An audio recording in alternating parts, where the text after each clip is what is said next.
گھر کے اندر یعنی میرے گھر کے اندر یہ وہ شیلز ہیں جو گھر کے باہر ہیں اس کا ہمیں کوئی اندازہ نہیں. وہ ساری سڑک کے اوپر ساری رات صبح تک, اور ابھی جب میں آپ سے بات کر رہا ہوں پھر شیلنگ ہو رہی ہے, پھر ایک اور حملہ ہو گیا.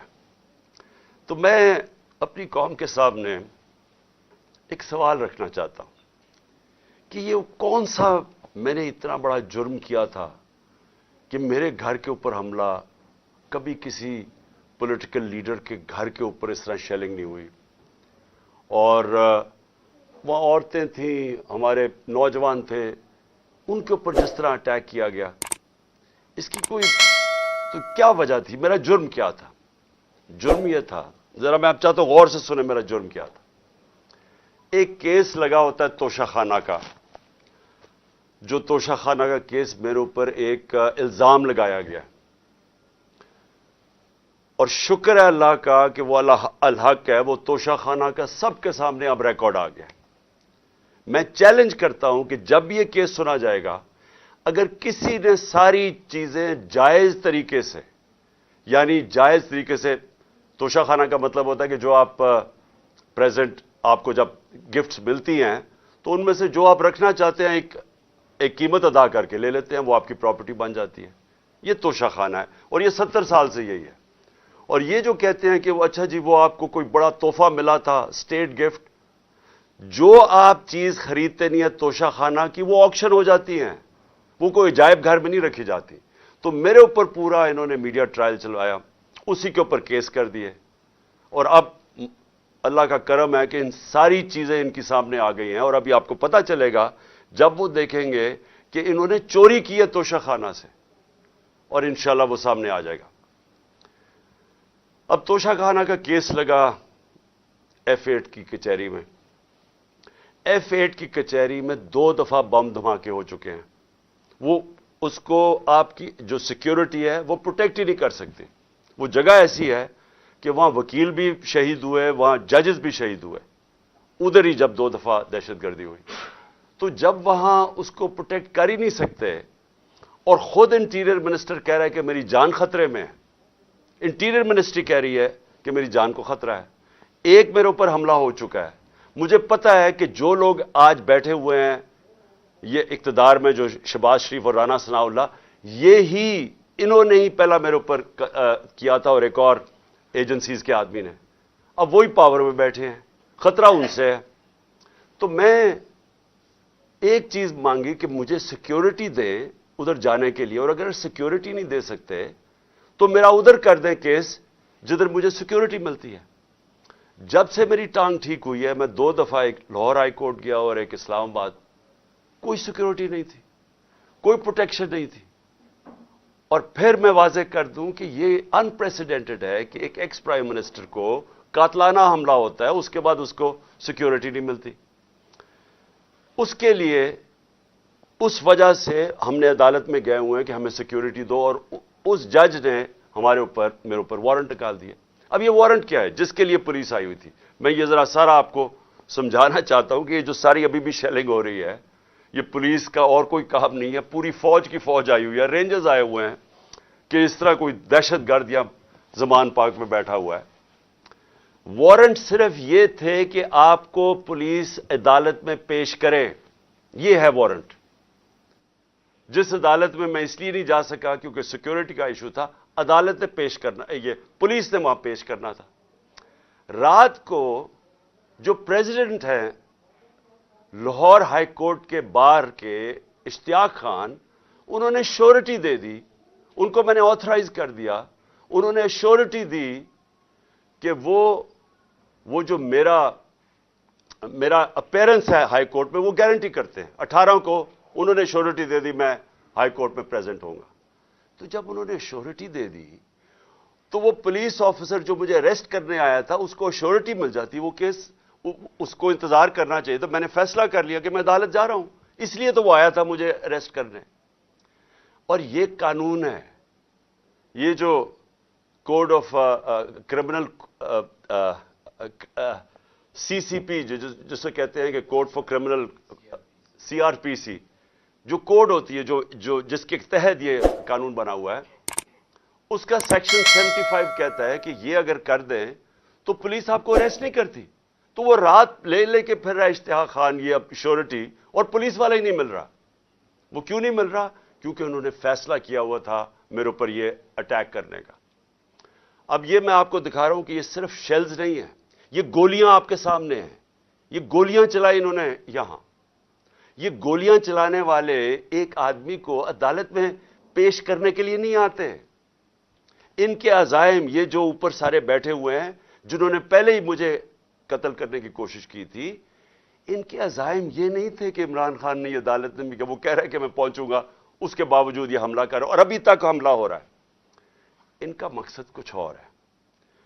لندن کے اندر پلان بنا، وعدے کیے گئے نواز شریف سے. وعدہ یہ کیا گیا کہ اگر ہمیں بیک کریں گے تو میں آپ کو یہ کر کے دوں گا، جس میں عمران خان کو جیل میں ڈالوں گا، پی ٹی آئی کو ختم کروں گا، نواز شریف کو سارے کیسز ختم کروں گا. یہ پلان تھا پورا. یہ پلان بڑی دیر سے پتہ ہے، میں بتاتا جا رہا ہوں آپ سب کو. اس پلان کے تحت یہ گیم چل رہی تھی. کیوں میرے ورکرز اس طرح، جس طرح انہوں نے یہ دفاع کیا، زبان پاک کی، میں تو کیا ان کو 2 دفعہ کہا، میں نے کہا دیکھو یہ میں کوئی انتشار نہیں چاہتا، میں چاہتا ہوں میں چلا جاتا ہوں، بیگ میرا پیک تھا. لیکن سارے کارکنوں کا کیا مسئلہ تھا؟ ان کو پتا تھا کہ جب سے ہماری حکومت گئی ہے، ہمارے لوگوں کو تشدد کیا گیا جیل میں. کسٹوڈیل ٹارچر کہتے ہیں اس کو. جیل کے اندر تشدد کیا گیا. اعظم سواتی، شہباز گل، ہمیں پتہ ہے ارشد شریف سے کیا ہوا، ہمیں پتہ ہے سوشل میڈیا کے لڑکوں سے کیا ہوا، اور ہمیں پتہ ہے کہ وہ درویش، وہ جو اسپیشل انسان تھا جس کے پاس پیار کے علاوہ کچھ تھا ہی نہیں، ذل شاہ سے کس طرح انہوں نے اٹھایا اور اسے تشدد کر کے قتل کر کے سڑک پہ پھینک گئے. تو وہ سارے فکر کر رہے تھے کہ دیکھیں اگر انہوں نے یہ آپ سے لے گئے ایک دفعہ آپ کو، تو یہ آپ سے بھی یہ کریں گے. اس لیے انہوں نے رات سے وہ مقابلہ کر رہے ہیں ان کا، صرف اس وجہ سے. سو میں آج یہ پوچھنا چاہتا ہوں، میں وہ جو اپنے آپ کو نیوٹرل کہتے ہیں ان سے پوچھنا چاہتا ہوں کہ مجھے یہ بتائیں کہ رینجرز کو بھیجنے کا کیا کام تھا؟ میرے دیوار کے اوپر رینجرز چڑھ رہے تھے، اندر آنے لگے تھے. میں کون سا جرم کیا کہ رینجرز کو یہاں اٹیک کروایا میرے اوپر؟ اور جب رینجرز اور ہمارے لوگوں کا آمنا سامنا ہوگا تو کیا کوئی قوم سمجھے گی کہ ہماری اسٹیبلشمنٹ نیوٹرل ہے؟ اور کیا یہ کرنا چاہیے کہ رینجرز یعنی فوج کو اور عوام کا آمنا سامنا کروانا چاہیے؟ جب ٹی ایل پی آ رہی تھی اسلام آباد کی طرف تو مجھے تب آرمی چیف نے کہا تھا کہ ہم بالکل فوج کو سیولینز کے سامنے نہیں لے کے آئیں گے. تو اب کیوں آ رہی ہے؟ کیا وجہ ہے؟ کون سا جرم ہے؟ کیا جرم کیا میں نے؟ اور کیا وجہ ہے کہ اس طرح کی بے دردی سے، جس طرح کا ابھی تک سب کو یہ جو شیلز مارے گئے ہیں، گولیاں چلائی گئی ہیں، یعنی یہ کیا جمہوریت ہے؟ کیا ہم نے کبھی ہمارے 3.5 سال میں کبھی کسی کے اوپر 3 لانگ مارچز تھیں، پروٹیسٹ تھے، کیا ہم نے کبھی کسی کے اوپر یہ کیا؟ تو یہ کیا وجہ ہے؟ اس کے پیچھے کیا ہے؟ ہم سب سوال پوچھ رہے ہیں، ہم سب حیران ہیں کہ اس سب کا مقصد کیا ہے؟ چاہتے کیا ہے؟ کیا یہ وہ ساری وہی ایک تسلسل ہے کہ کسی طرح تحریک انصاف کو دیوار سے لگاؤ، لیکن اس سے بھی زیادہ عمران خان کو مائنس کرو بیچ میں سے، اس لیے پکڑنے آئے تھے؟ اور دیکھیں، میں آج اپنی ساری قوم کے سامنے کہہ رہا ہوں کہ دیکھیں، میں نے پوری کوشش کی ہے جب سے میری گورنمنٹ گرائی گئی ہے کہ کوئی میری وجہ سے اس ملک میں انتشار نہ ہو. ہم نے سارے پرامن 70 جلسے کیے، سب پرامن. جب کوئی انتشار کا وقت آتا تھا، جب انہوں نے اسی طرح ہمارے اوپر ظلم کیا 25 مئی کو پچھلے سال، میں نے کینسل کیا، میں نے اس کو ختم کر دیا دھرنے کو، کیونکہ مجھے ڈر تھا کہ اب انتشار کی طرف جا رہا ہے. اس کے بعد 26 نومبر لاکھوں لوگ جمع تھے وہاں اس وقت پنڈی میں. ہمارا پلان تھا اسلام آباد میں جا کے دھرنا دینا، لیکن جب میں نے ماحول دیکھا جو انہوں نے پولیس 30,000 پولیس جمع کی ہوئی تھی، تو مجھے پتا تھا پھر یہ تو جان کے چاہ رہے کوئی کلیش ہو، تو میں نے وہ کینسل کر دیا. ہم نے 8 مارچ کو ایک پرمیشن لی ہوئی تھی. انہوں نے ہمیں شام کو پولیس نے پرمیشن دی تھی کہ اپنی الیکشن ریلی جو ہم نے اپنی 30 اپریل کی الیکشن کے لیے کرنی تھی, پرمیشن ملی ہوئی تھی, روٹ اپرووڈ تھا. صبح لوگ آ رہے ہیں اور دیکھ رہے ہیں پولیس کھڑی ہوئی ہے اور پولیس کے جتھے کھڑے ہوئے ہیں اور لوگ ریلی کے لیے آ رہے ہیں, اور ایک دم پتا چلتا ہے کہ دفعہ 144 لگا دی جاتی ہے. کس وجہ سے؟ الیکشن جب ڈیٹ اناؤنس ہو جائے, آپ الیکشن ریلی کے خلاف دفعہ 144 کیسے کر سکتے ہیں؟ وہ بھی کیئر ٹیکر گورنمنٹ. اور اس کے بعد شیلنگ شروع ہو جاتی ہے, جس طرح اب آتے ساتھ ہی شیلنگ, ڈرانا, دھمکانا, مارنا. اور اس میں ضلع شاہ کا جس طرح قتل کیا گیا, تو اس کے بعد جب اگلے دن ہم نے وہ کیا, پھر سے انہوں نے جب بین کیا اور ان کا خیال تھا کہ ہم پھر سے ری ایکٹ کریں گے, میں نے پھر کینسل کیا کیونکہ مجھے پتا تھا ہمارے لوگوں کو غصہ تھا جو ضلع شاہ سے, سب اسے پیار کرتے تھے. تو اس لیے ہم نے کینسل کی, ہم نے پوسٹ پون کی تاکہ کوئی انتشار نہ ہو. اب مجھے بتائیں, رات سے جب مجھے پتا چلا کہ اچھا یہ وارنٹ آ گئے ہیں تو چلے میں شیورٹی دے دیتا ہوں, وہ بانڈ سائن کر دیتا ہوں میں اس کے ساتھ, اشتیاق خان کے ساتھ, پریزیڈنٹ لاہور بار ہائی کورٹ بار ایسوسی ایشن. تو پھر کیا چیز رہ گئی تھی؟ کیا وجہ ہے؟ ابھی تک حملے ہو رہے ہیں, عدالت کے اندر ہمارا کیس پڑا ہے, عدالت میں ہم گئے ہوئے ہیں اسلام آباد میں اور لاہور میں, اور ابھی تک یہ شیلنگ رینجز نے پھر اٹیک کر دیے. اور مجھے ابھی بھی نہیں سمجھ آئی کہ میرے گھر کی دیواروں سے کود کے اندر آ رہے تھے. کیا کوئی کمانڈو ایکشن کرنا تھا کہ عمران خان کو پکڑ کے لے جانا تھا؟ یہ کیا مذاق کر رہے ہیں اس ملک کے ساتھ. اور میں آخر میں افسوس سے کہنا چاہتا ہوں کہ دیکھیں, یہ ملک کو ادھر آپ لے کے جا رہے ہیں, اور جو بھی اس وقت پاور میں بیٹھے ہیں, میں آپ کو یہ بتا دوں کہ ملک کو ادھر لے کے جا رہے ہیں کہ یہ میرے ہاتھ سے بھی چیز نکل جائے گی.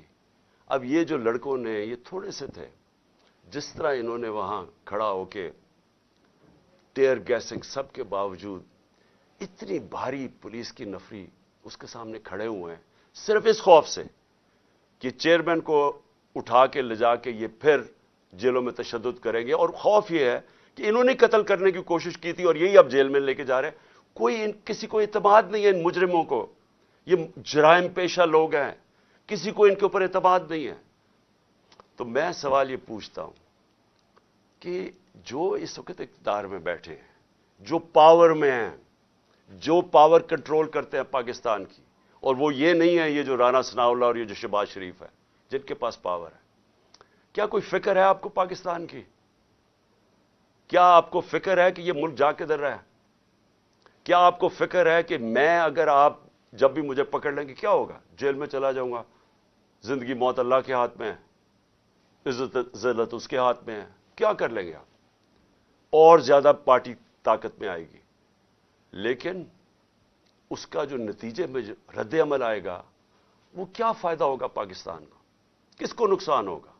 جس ملک کی معیشت ابھی بیٹھ چکی ہے, بھی بیکاروں کی طرح پیسے مانگتے پھر رہے ہیں, ملک سکڑتا جا رہا ہے, مہنگائی آسمانوں پہ ہے.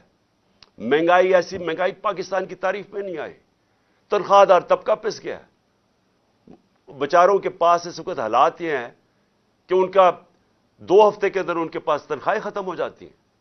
اس ماحول کے اندر انتشار پھیلانا, کیا یہ کوئی پاکستانی سوچ رکھے؟ یہ تو کوئی دشمن ایسے کرے ملک کے ساتھ تو یہ ہمارے ہاتھ سے گیم نکل جائے گی. یہ جو حرکتیں ہو رہی ہیں, یہ میری, اب یہ جو باہر لڑکے ہیں یہ میری نہیں سن رہے. جب ان کے اوپر یہ انتشار ہو رہا ہے اور یہ جو شیلنگ ہو رہی ہے, وہ میری نہیں اب بات سنتے.